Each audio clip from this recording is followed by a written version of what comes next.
आज का यह एपिसोड जयंती विशेष है।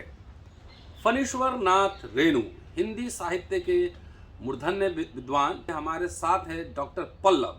डॉक्टर पल्लव हिंदू कॉलेज में हिंदी विभाग में पढ़ाते हैं। उन्होंने फणीश्वर नाथ रेणु जयंती विशेष एक विशेषांक निकाला है उनके ऊपर। ऐसे व्यक्ति हैं जिन्होंने 2 देशों के स्वाधीनता आंदोलन में भाग लिया है। रेणु प्रेमचंद के बाद सबसे बड़े लेखक हैं। प्रेमचंद का काम यहाँ तक है कि उन्होंने उस सिंहासन पर, जिस सिंहासन पर देवता, ब्राह्मण या राजा बैठ सकता था, उस पर उन्होंने साधारण लोगों को बिठाया बगैर उनकी जाति पूछे। रेणु का कंट्रीब्यूशन उनसे आगे का है। रेणु उन लोगों को साहित्य में तो लाते ही हैं, लेकिन पहली बार हिंदी की दुनिया में, साहित्य की दुनिया में यह काम होता है कि रेणु उन छोटे छोटे पात्रों को, उन तथाकथित निम्न जाति और तथाकथित निम्न वर्ग के लोगों की राजनीतिक चेतना भी बताते हैं। बाबा साहब अम्बेडकर कह रहे थे आज़ादी के दौरान या आज़ादी के बाद कि दलितों को, तथाकथित निम्न जाति के लोगों को शहरों में आ जाना चाहिए, गांव छोड़ देना चाहिए। और रेणु का पात्र कह रहा है गांव में क्या है जो जाएंगे। ये जो गांव में काबा, वो बिल्कुल गांव में काबा, यानी कि गांव में क्या उस लहसनवा के पास जमीन है, गांव में क्या उस लहसनवा का सम्मान है। रेणु को हम याद करते हैं मोटे तौर पर 2 उपन्यासों के लिए, जिनका नाम है मैला आंचल और पड़ती परिकथा।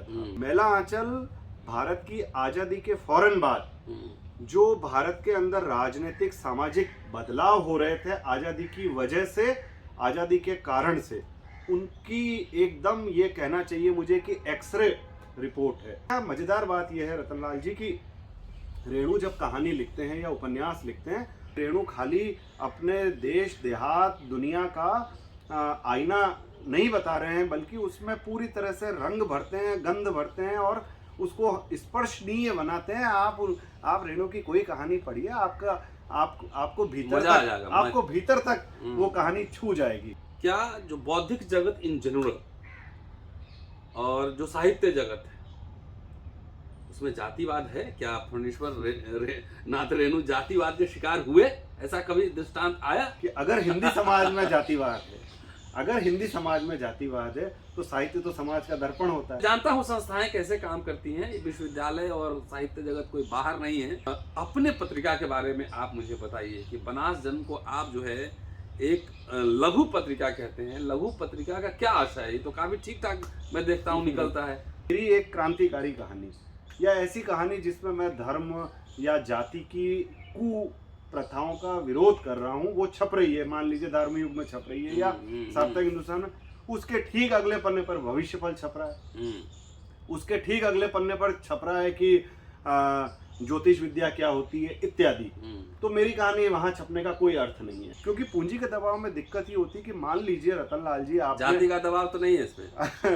पूरे देश में, पूरी हिंदी पट्टी में लघु पत्रिकाओं का ज्वार आया और छोटी छोटी संख्या में भी निकलने के बावजूद इन्होंने वैचारिक चेतना को आगे लाने का काम किया। मैं इस पत्रिका को उसी आंदोलन की एक छोटी सी कड़ी के रूप में देखता हूँ। लघु पत्रिका से आशय यही है कि ऐसी पत्रिका जो साहित्य या विचार का काम करती हो और जिसके पीछे पूंजी का दबाव ना हो। आप पढ़कर देख सकते हैं, नहीं है। मैं कहना चाहता हूँ जाति का भी दबाव नहीं है।